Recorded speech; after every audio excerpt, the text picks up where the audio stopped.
Capítulo 5. Historia de las casas. Dice la señora Eulalia Baladro de Pinto: los periódicos dijeron que el negocio de mis hermanas lo heredaron de mi padre, que mi padre fue famoso en Guatáparo por sus costumbres disolutas y que murió de un balazo que le dieron los federales. Puras mentiras. Mi padre fue un hombre honrado, comerciante. Nunca puso los pies en una casa de la mala nota y no vivió en Guatáparo, sino en San Mateo el Grande, en donde nacimos sus tres hijas y en donde todavía hay personas que lo recuerdan con admiración y respeto. Nunca tuvo pleitos con nadie y menos que nadie con los federales. Murió en San Mateo en el año 47 de un dolor que le vino, confesado y comulgado, sin saber por fortuna que mis hermanas anduvieran metidas en una vida que a él no le hubiera parecido bien. Mi hermana Arcángela llegó a ser dueña de un antro de vicio sin querer. Ella era prestamista. Uno de los deudores no le pagó a tiempo y ella tuvo que quedarse con las propiedades, entre las que había una cantinita que estaba en las calles de Gómez Farías, en Pedrones. Durante meses anduvo buscando al administrador sin encontrar ninguno que saliera honrado, por lo que no le quedó más remedio que regentarla ella misma. Le fue tan bien que a la vuelta de 2 años abrió la Casa del Molino, que llegó a ser famosa en Pedrones. Años más tarde, gracias a la amistad que tuvo con un político del estado de Mezcala, le dieron licencia de abrir un negocio en San Pedro de las Corrientes. En esa ocasión fue a visitarme y me dijo: voy a radicarme en San Pedro. ¿No te interesaría encargarte de un changarro que tengo en la calle del Molino? Yo estaba casada con Teófilo y nada me faltaba entonces, pero quise saber qué clase de changarro era para ver si podía atenderlo sin faltar a mis obligaciones domésticas. Hasta ese día supe a qué se dedicaba mi hermana. Apenas podía creerlo. Primero muerta, le dije, que administrar un lugar de esos. Arcángela lo tomó a mal esta respuesta y durante años estuvimos distanciadas.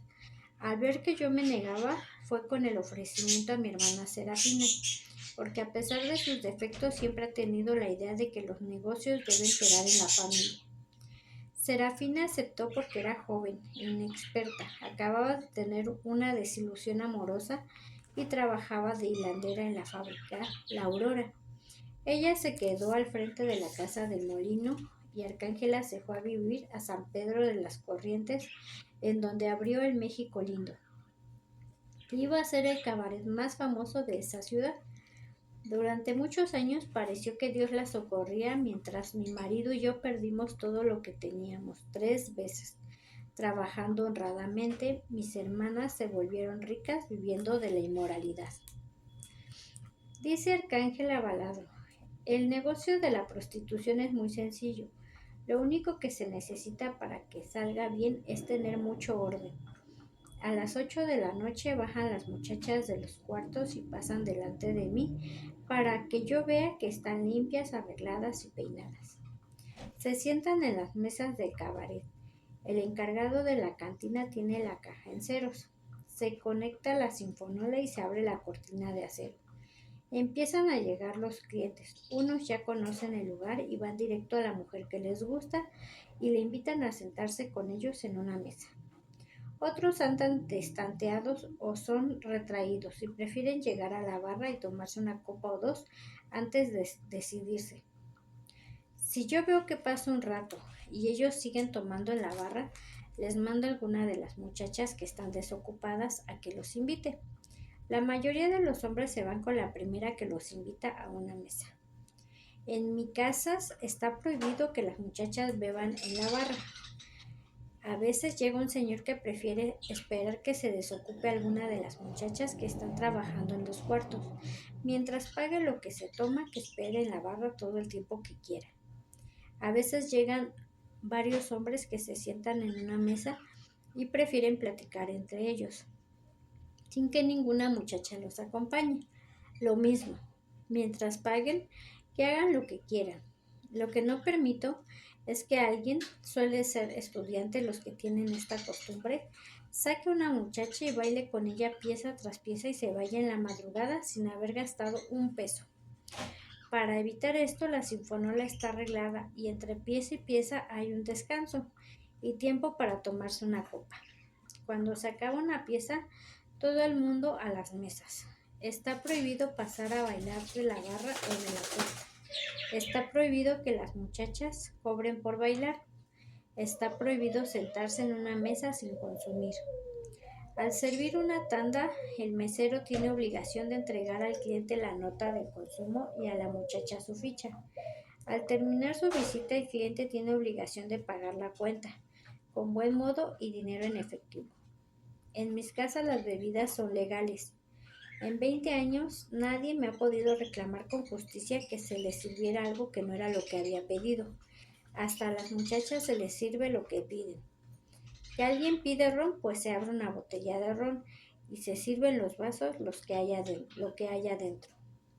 El cabaret tiene dos puertas, una da a la calle y la otra a la casa. Por la que da a la calle entra el que quiere y sale el que ya pagó. Cuando un cliente que está en una mesa con una muchacha siente que quiere pasar un rato con ella, le dice que lo lleve a su cuarto. Ella contesta que sí, porque está prohibido decir que no. El cliente paga la cuenta. Los dos se levantan de la mesa y salen del cabaret por la puerta que da a la casa. Esta puerta abre a un corredor donde está la escalera. Al pie de la escalera está la mesita de la encargada de los cuartos. Ella es la que le dice al cliente cuánto es lo que tiene que pagar, porque no todas las muchachas cuestan lo mismo. El cliente entrega el dinero a la encargada de los cuartos y ésta le entrega a la muchacha una ficha y al cliente una toalla. El cliente y la muchacha suben por la escalera, llegan al cuarto de ella y allí están el tiempo que el señor haya contratado. Cuando terminan bajan juntos por la escalera. Esto es importante para que la encargada de los cuartos se dé cuenta de que el cliente no ha maltratado a la muchacha. Al llegar al corredor se separan. El cliente puede regresar al cabaret si quiere y si no puede salir a la calle por la puerta de la casa. La muchacha regresa al cabaret y sigue trabajando. Una buena trabajadora puede ganar 3, 4 y hasta 10 fichas en una noche. Testimonio de la empleada Herminia. Nací en el pueblo de Encarnación, estado de Mezcala. Éramos muy pobres. Soy la tercera de 8 hermanos. Cuando tenía 14 años conseguí un trabajo de cuidar niños. Ganaba 24 pesos al mes. Una tarde llegó a mi casa una señora que se llamaba Soledad, que habló con mi mamá y se comprometió a conseguirme un trabajo de criada en Pedrones. Dijo que me darían comida, casa y 200 pesos al mes. Mi mamá quiso que me fuera esa misma noche con la señora Soledad. En el camión iban otras dos muchachas que también iban a trabajar de criadas. Cuando llegamos a Pedrones dormimos en la casa de la señora Soledad y al día siguiente ella nos llevó a la casa de la señora Serafina. Desde que entré en esta casa me di cuenta de que no era una familia como las demás, porque en el corredor andaban varias muchachas en refajo. La señora Serafina me aceptó, pero no quiso a las otras dos muchachas que se fueron con la señora Soledad y no volví a verlas. La señora Serafina me llevó a un cuarto y me dijo: este va a ser tu cuarto, aquí puedes tener tus cosas y estar tranquila. Dicho esto, se fue y me dejó sola en el cuarto. Yo estuve un rato muy largo allí sentada sin atreverme a salir. En la tarde la señora Serafina abrió la puerta. Yo me asusté, porque con ella venía un señor de bigotes. Este señor que ves aquí, me dijo la señora Serafina, es muy amigo de la casa. Se llama don Nazario. Quiere ver qué tan nuevecita estás. Sigue una descripción detallada de sus primeras experiencias que fueron terribles. Dice que al principio sufrió mucho, pero que después se acostumbró y que llegó a gustarle ese género de vida. Dice que ganaba muchas fichas rojas y azules y que llegó a tener 14 vestidos. Se queja de que nunca le alcanzó lo que ganaba para pagar lo que Serafina le descontaba por concepto de alojamiento, comida, los vestidos que compraba y los 200 pesos que Serafina enviaba a la madre cada mes. La declarante y su madre nunca se comunicaron por carta, por no saber ni la primera escribir ni la segunda leer. Se queja también de que los 200 pesos nunca los recibió su madre. Esto lo supo 8 años después, el día en que la encontró accidentalmente en un mercado. Dice que no quería ver a su familia porque creía que se avergonzarían de ella cuando supieran en lo que se había convertido. Testimonio de Juana Cornejo, alias La Calavera. Encontré a las señoras Baladro por casualidad. Yo vivía en un rancho y necesitaba dinero porque mi hijo, que yo tenía, estaba enfermo. Fui a Pedrones a pedir trabajo y anduve de casa en casa tocando en las puertas hasta que llegué a una que abrió la señora Arcángela. Ella me dijo, sí, aquí hay trabajo, pero no de criada. Si vienes a trabajar en esta casa será de Uta. Yo acepté y ella me adelantó 20 pesos para las medicinas que de nada sirvieron porque mi hijo se murió a los pocos días. Yo me quedé con las señoras. Sigue una lista de los lugares en que trabajó. Cuenta cómo la señora Serafina la nombró encargada de los cuartos y las instrucciones que le dio. Que nadie se vaya sin pagar. Si alguien alborota, llama a Ticho, el coime. Dice que en los 12 años que desempeñó este cargo no tuvo ninguna dificultad con las patronas. Termina así. Las señoras no tuvieron queja de mí ni yo las tengo de ellas, porque me dieron todo lo que me hacía falta. Por eso digo que son mujeres legales y que si la policía nos trajo a la cárcel fue por mala suerte. Durante años los Baladro tuvieron la idea de abrir un tercer negocio. Comprendían que tanto la casa de Molino como en México Lindo estaban en zonas indiscretas, es decir, rojas, lo que hacía que cierta clase de clientes aprensivos no patrocinara estos establecimientos con la frecuencia que ellos, a las dueñas, hubiera querido por el miedo que les daba que algún conocido los viera caminar en la madrugada por un barrio tan mal reputado. Esta es la razón por la que Serafina consideró que Concepción de Ruiz era el pueblo adecuado para abrir el tercer negocio. Está bien situado a 20 kilómetros de Pedrones y a 23 de San Pedro de las Corrientes, y es tan pequeño y tan olvidado que es casi secreto.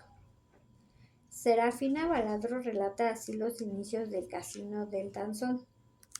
No habían pasado 8 días de que conocí Concepción de Ruiz cuando Hermenegildo, el capitán Bedoya, fue a verme con la noticia de que acababa de encontrar un terreno que estaba ni mandado hacer para construir un negocio. 22 metros de frente tenía por 85 de fondo. Era propiedad de 2 ancianas que necesitaban venderlo para pagar lo que costaba internar a un hermano suyo en el manicomio que tenían en Pedrones las monjas del Divino Verbo. 33,000 pesos querían por su terreno. A mí me gustó la propiedad desde la primera vez que la vi, pero mi hermana sin verlo le puso peros, porque había dado por parecerle mal todo lo que recomendaba Hermenegildo. Te lo presenté para que te vendiera una pistola, no para que fuera tu amante, me decía.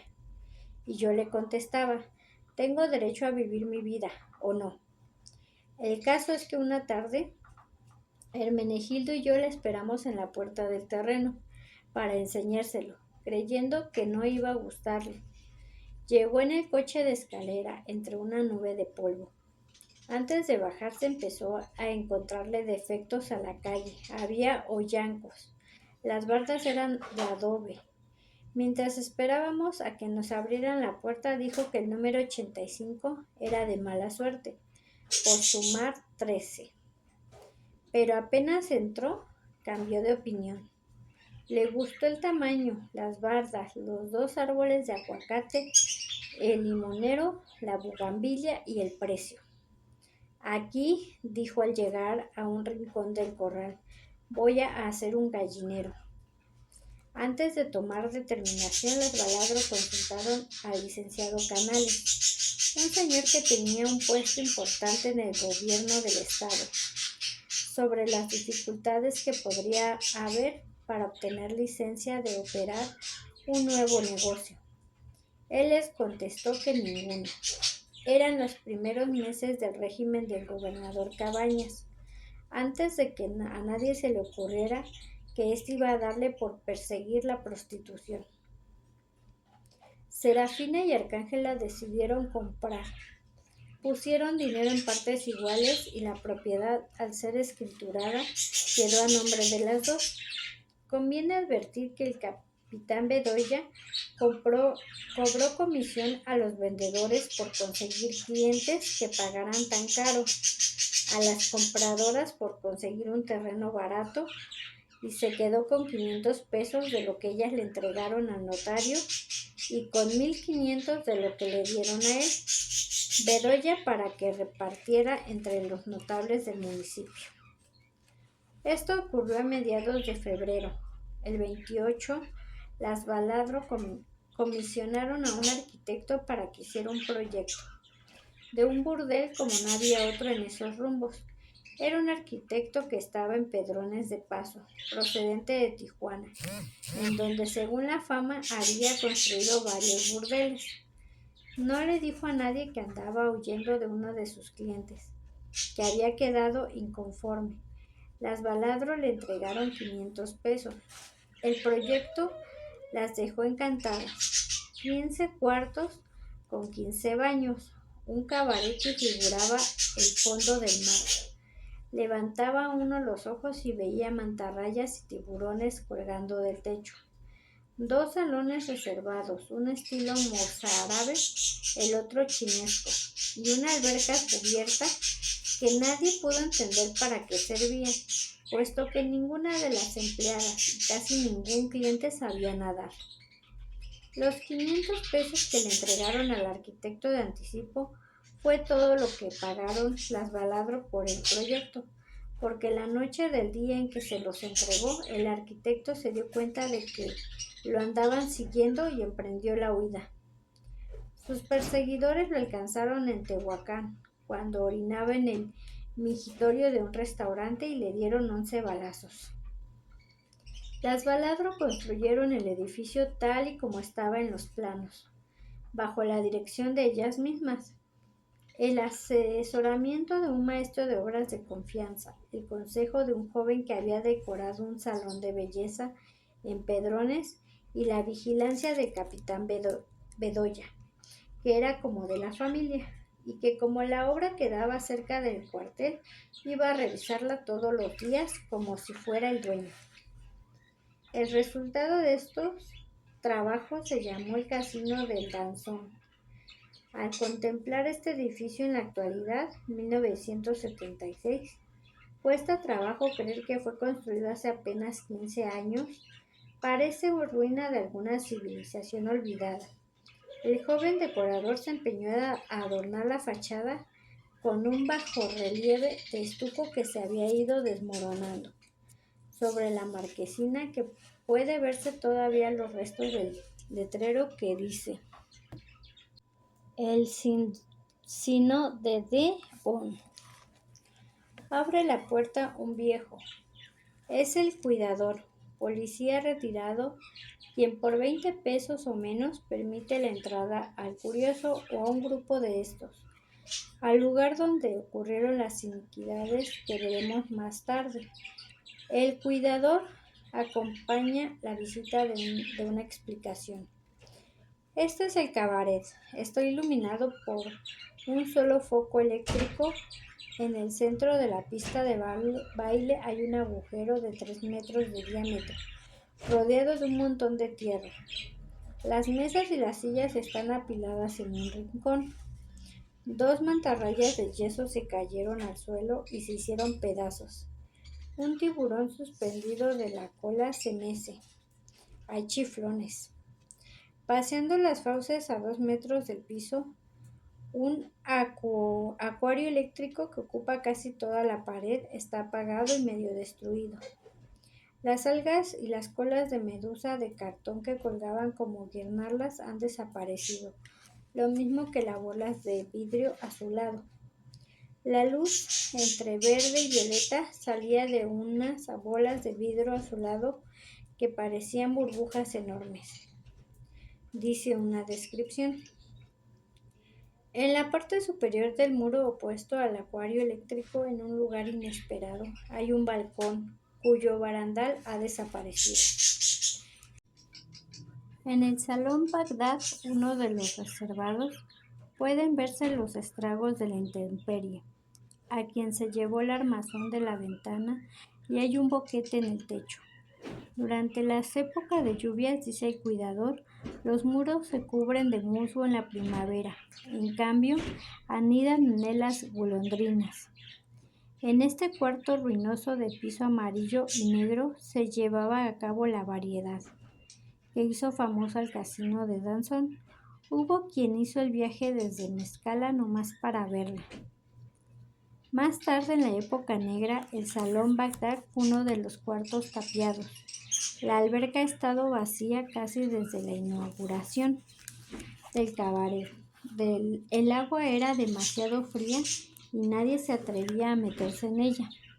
La familia del cuidador la usa para guardar triques. Todos los cuartos dan al corredor y recuerdan más que un lupanar, un convento. Están todavía amueblados puesto que la situación legal del casino sigue siendo una maraña. Las mujeres vivían en escasos 10 metros cuadrados, moviéndose con trabajo alrededor de una cama enorme. Además de la cama, cada cuarto tiene un ropero, un tocador con espejo y una silla de tul. Junto a cada cuarto hay un bañito minúsculo y elemental. Cada mujer tenía en su cuarto algo que la hacía distinguirse de las demás. Un divino rostro en la puerta, una jarra de vidrio pintado, una cabeza de indio piel roja de barro, un calendario que representa el rapto de la Malinche, la fotografía de una amiga, una plancha eléctrica, etc. Después de mostrar los cuartos, el cuidador conduce al visitante al corral para que vea las excavaciones que son la principal atracción. En la mayoría de los casos parece aquí termina la visita. Sin embargo, cuando la propina es generosa, el cuidador conduce al visitante a la habitación de Arcángela y les muestra como bonificación una fotografía que cuelga de la pared, en la que aparece un cadáver. Es el de la madre de las Baladro, que fue retratada cuando estaba tendida en el ataúd entre 4 cirios. Terminaba la visita y de regreso a la calle, el visitante debe volver la mirada para notar una circunstancia importante. En la calle Independencia solo hay 2 casas de 2 pisos, el Casino del Danzón y la de Junto, que fue propiedad de la señora Aurora Benavides, quien gracias a esa peculiaridad de su casa pasó 6 años en la cárcel.